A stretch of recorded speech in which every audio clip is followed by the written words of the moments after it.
Con su permiso, Presidenta. Adelante. Quiero referirme particularmente a 3 de estos 6 dictámenes. En 3 de ellos, pues bueno, se ha dado pues ya por asentado que pues, han tenido su término, simplemente se desechan, porque bueno, ya han sido atendidos de alguna manera. Pero hay 3 que en lo particular me gustaría destacar. Hay uno que tiene que ver con el dictamen a partir del cual se están desechando 4 proposiciones de punto de acuerdo relativas a medidas para garantizar la integridad física de las personas profesionales de la salud. Esto no estaba planteado así originalmente. En realidad, el grupo mayoritario y sus aliados han sido quienes manifestaron no estar de acuerdo con la propuesta planteada originalmente en sentido positivo. Aquella que ustedes desestimaron exhortaba a la Secretaría de Seguridad y a la de Salud del Gobierno federal a implementar estrategias y operativos de protección a los prestadores de servicios de atención médica, salud pública y asistencia social, y que las violaciones de los derechos de estos trabajadores fueran investigadas y sancionadas. Miren ustedes, miles de trabajadores del sector salud han sufrido violaciones a sus derechos por la mala estrategia diseñada por este gobierno para hacer frente a la pandemia. Y en lugar de aceptar la crítica y tratar de rectificar el error, lo que proponen es silenciar, desechando la realidad que por supuesto les termina estallando en la cara. Hay una escalada masiva de contagios COVID. El secretario de Salud no toma decisiones. El subsecretario López-Gatell no ha acertado en ninguno de sus pronósticos sobre el pico o el final de la pandemia. Ha sido duramente criticado por la falta de transparencia en un número de contagios, pruebas realizadas en la población, y el número de muertes se estima es 3 veces superior al pronosticado por la autoridad. México, y ahí están los datos, esos no se los invento yo, es el tercer país con más muertes a nivel mundial, más de 47,000, con una tasa de letalidad más del doble de la tasa que está en el mundo, 19.9 contra 3.9.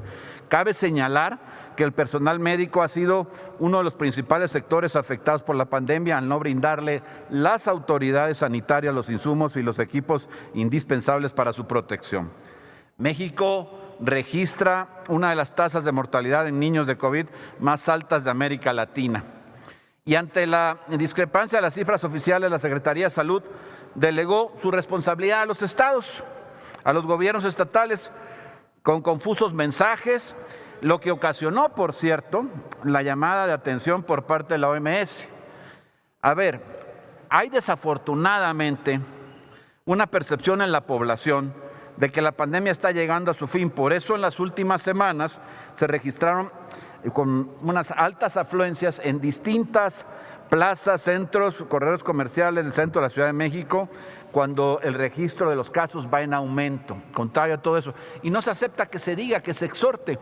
No se entiende, al final de cuentas no se ataca a nadie. Lo que se pide es que se atienda a los médicos, al personal en todos los hospitales de este país. Pareciera que eso pues no lo quisieran hacer, porque si no, no entiendo por qué no quieren que se haga.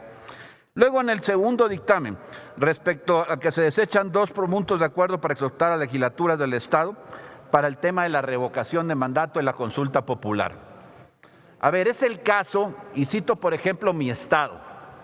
En Veracruz se hizo una reforma político-electoral hace apenas unas cuantas semanas, en las que por ninguna circunstancia se habla de todo, hasta la consulta popular, pero el gobierno estatal de Morena,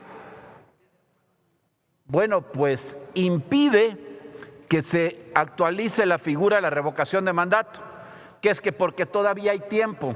Claramente lo que se ve es que no la quieren. ¿Por qué? Porque, bueno, la calificación de ese gobierno, lamentablemente para los veracruzanos y veracruzanas, casi 8 millones o más de 8 millones de personas, es malísima. Pero eso no tiene razón de ser, se necesita legislar sobre ello. Y este asunto de que pues luego lo vemos, pues me parece a mí que simplemente, ¿por qué no verlo ahora?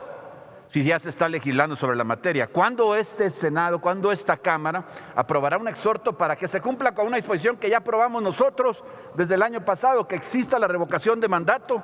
Es lo único que estamos pidiendo, que vaya en concordancia con lo que aquí se aprobó. Eso es lo único que necesitamos, que no le tenga miedo el gobernador de Veracruz a la revocación de mandato. Eso es lo que pedimos. Y ese era el sentido del exhorto, que aquí se negó. No sé por qué, no hay razón aparentemente. Y el tercer y último dictamen, en el que por supuesto no estamos de acuerdo, es el que tiene que ver, y que bueno, se establece en el dictamen propuesto como si se agotara la materia.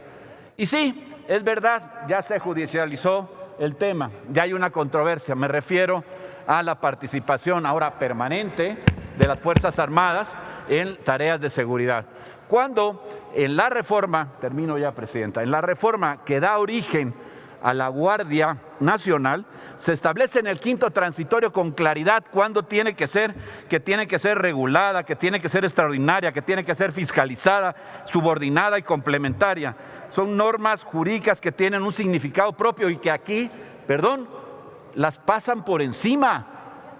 El presidente, con esa idea de meter a las Fuerzas Armadas con el disque combate a la corrupción, con el mejoramiento o el intento de mejoramiento en la seguridad, pues las meten todo. Es hora ya de que le digamos al presidente que respete a las Fuerzas Armadas, senador, que les dé ese lugar que tienen. Los hemos reconocido y los reconocemos antes, ahora, y esperemos que así siga siendo, que no los ponga en riesgo, que no los comprometa, que los utilice al Ejército y a la Marina Armada de México al realizar las tareas que le son inherentes y que no los comprometa. México necesita a la Fuerza Armada permanente. Concluya, con por respeto, favor, senador. y que el presidente la respete también. Senador, concluya, por favor. He concluido, nada más estaba escuchando lo que decía el señor. Gracias, Presidenta.